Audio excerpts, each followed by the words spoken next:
Imagine being so hated by the magazine editor that wanted to turn you into a star that in their cover feature, they actually screw you over in such dramatic fashion that you may end up being stripped of your royal title.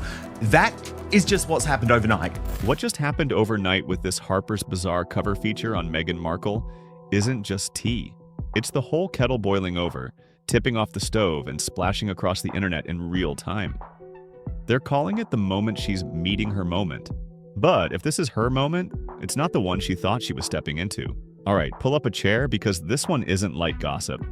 This is a full-blown case study in how a glossy magazine spread can go from image rehab to public self-drag without anyone even raising their voice. Harper's Bazaar woke up and chose chaos, and Meghan Markle walked right into it like she was strolling onto a rom-com set she forgot she wasn't starring in anymore. You can almost hear the internet cracking its knuckles, loading up Twitter, TikTok, Reddit, and YouTube comment sections, ready to type essays, threads, and dissertations. Because this wasn't just a small misstep. This was the kind of misstep you replay in your head at 2 in the morning and whisper to yourself, why did I do that? Here's the thing.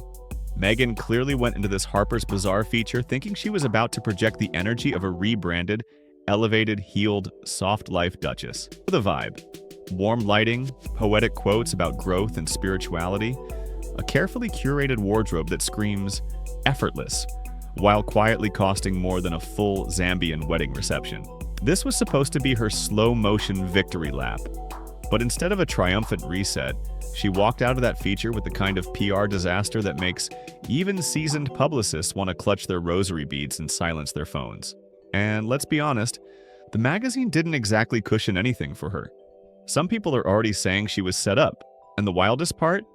The so-called receipts weren't even subtle. Let's start with the headline floating around like it's auditioning for a meme award. Meghan Markle's interview may cost her royal title. People saw that and collectively sighed, again? Because every few months there's some dramatic claim about Buckingham Palace being one quote away from revoking her Duchess card. The palace doesn't move that fast, but the press loves pretending that it does. This time, though, the chaos feels a little more earned. Not because she's actually losing a title, but because she genuinely handed her critics premium content on a silver platter. The most shocking part wasn't even what she said, but what she seemed to think she could say and still walk away, untouched. Somewhere in the piece, Harper's Bazaar casually reveals that Meghan has staff introduce her as the Duchess of Sussex at private gatherings in New York. Private. As in people's apartments, homes, living rooms, places where the only titles that really matter are guest, host, or who brought dessert. And according to the article, Meghan still insists on an introduction like she's walking into a royal reception, not a friend's Upper East Side living room. You can practically feel the monarchy rolling its eyes from across the Atlantic. What takes this from eyebrow raise to full comedy is that Meghan didn't deny it.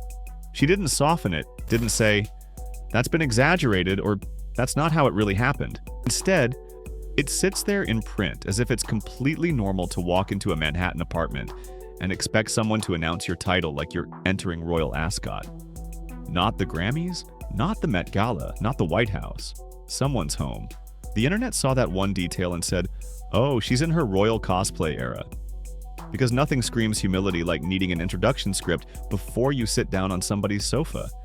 And just when you think that's the peak of the cringe, the feature moves into the hairy portion, which reads like a tragic little subplot from a reality show that hasn't even been greenlit yet. The article describes yet another awkward PDA moment between them. The kind where Harry looks like he's clinging to her for emotional oxygen, while she angles herself toward the lens, fully aware of her light, her posture, her expression. Their energy comes across like two people shooting different movies in the same room. Harry gives stress and searching. Meghan gives curated and camera-ready. One looks like he's trying to survive the scene. The other looks like she's trying to direct it. And somehow, Harper's Bazaar manages to show both at the same time without even trying to sound harsh. That's when you know it's bad. When readers start whispering that the magazine didn't just fail to protect her, they might have fully played her. Because instead of a polished comeback moment, the article ended up highlighting the raw, unfiltered cracks in her image. And Meghan's brand does not like cracks. It's built on control. Structure. Carefully crafted narrative. That whole "I am the misunderstood victim of a cruel world" arc she's leaned on for years. But this time, the narrative slipped right out of her hands, and she can't pin it on paparazzi, tabloids, or some unnamed palace insider. This came from a glossy, friendly magazine she chose to sit down with. Let's talk strategy for a second, because Meghan usually treats her media appearances like a chess match. Everything intentional, everything rehearsed, every word weighed. But this Harper's Bazaar moment, this was checkers, on a wobbly table. And she tripped over her own piece. Having yourself introduced as the Duchess of Sussex at private parties doesn't make you look royal. It makes you look like you're trying very hard to remind people that you used to be royal. And that vibe isn't chic. It isn't graceful. It isn't aspirational. It reads as someone still gripping tightly to a crown she publicly walked away from. What's wild is that Meghan still seems to assume that America sees her as an icon of empowerment, rebellion, and modern royalty. But people get tired. They get tired of epic dramatics. They get tired of carefully posed candids. They get tired of a couple who claimed they wanted privacy, but somehow end up in new interviews, new specials, new features more often than some influencers post selfies. Harper's Bazaar knew exactly what they were doing when they leaned into that contrast. They quietly spotlighted the part of Meghan she prefers to keep blurred out. The part that clings to the royal fantasy, even while rejecting everything that comes with it. Meanwhile, Harry stands in the background like a man who's wondering how his life turned into a never-ending press tour. His energy feels scattered, like he's hustling to keep up with a brand he never fully signed up to manage. That awkward PDA moment the article mentions? It becomes the perfect snapshot of their dynamic. Meghan leading with image, Harry following with confusion.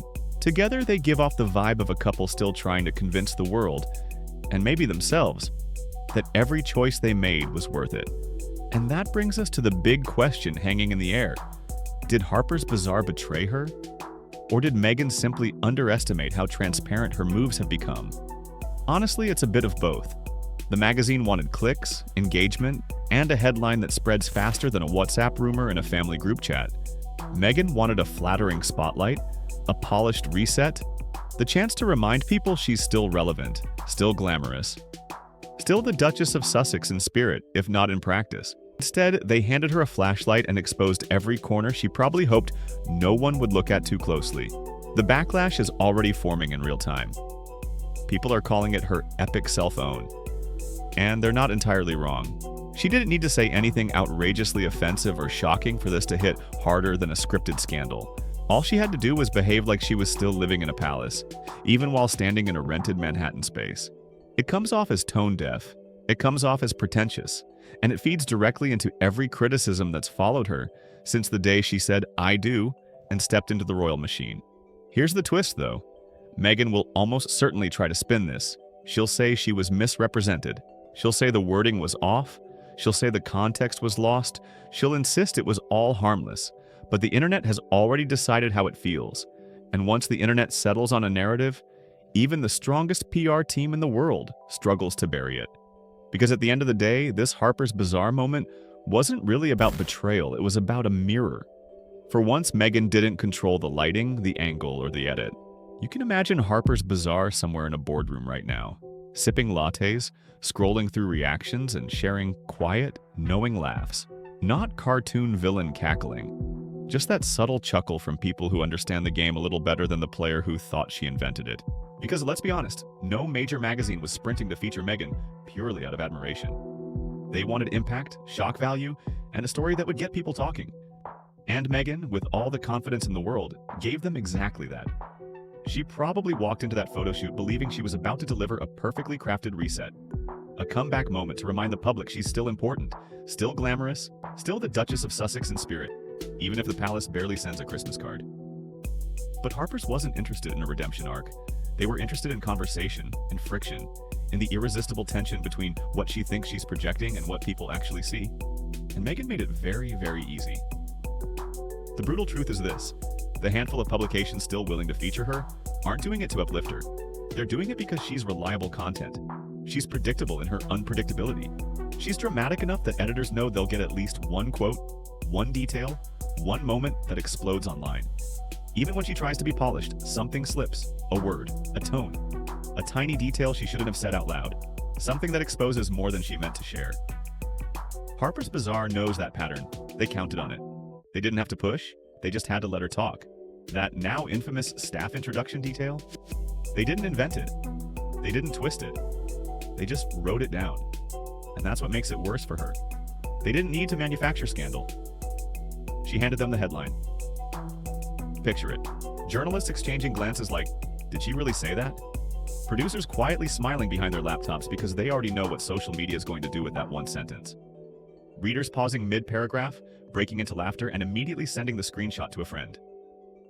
Harper's Bazaar gave her a platform, and she used it, unintentionally, to dig herself a deeper hole. The part that stings the most for Meghan is probably this. She can't convincingly claim sabotage. She walked into that interview with her eyes open.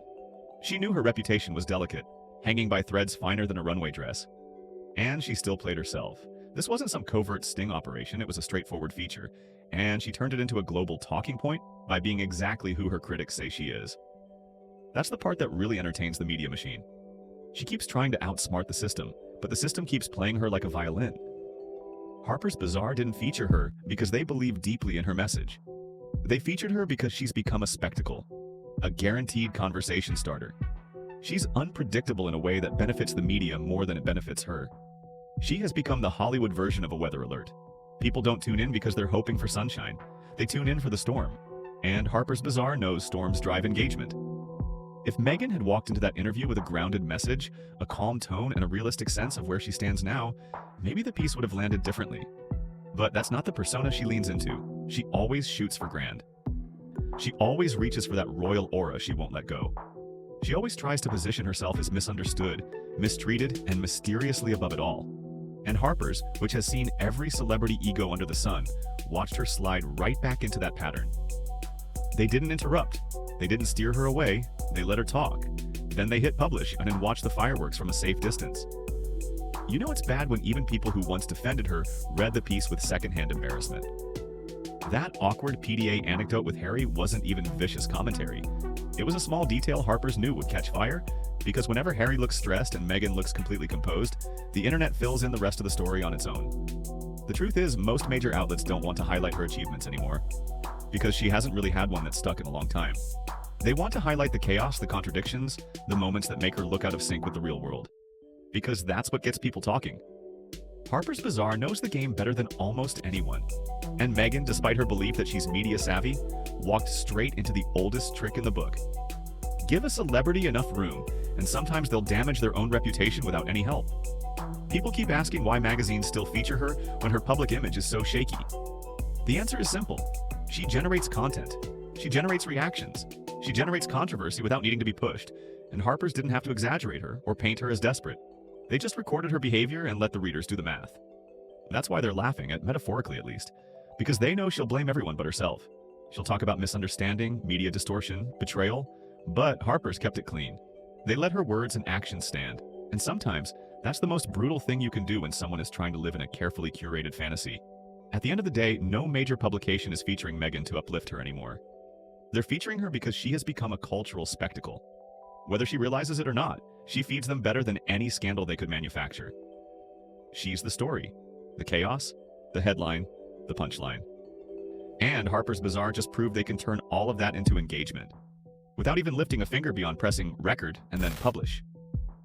She thought she was walking in to run the show, but in the end, she was the show. And deep down, she probably knows it.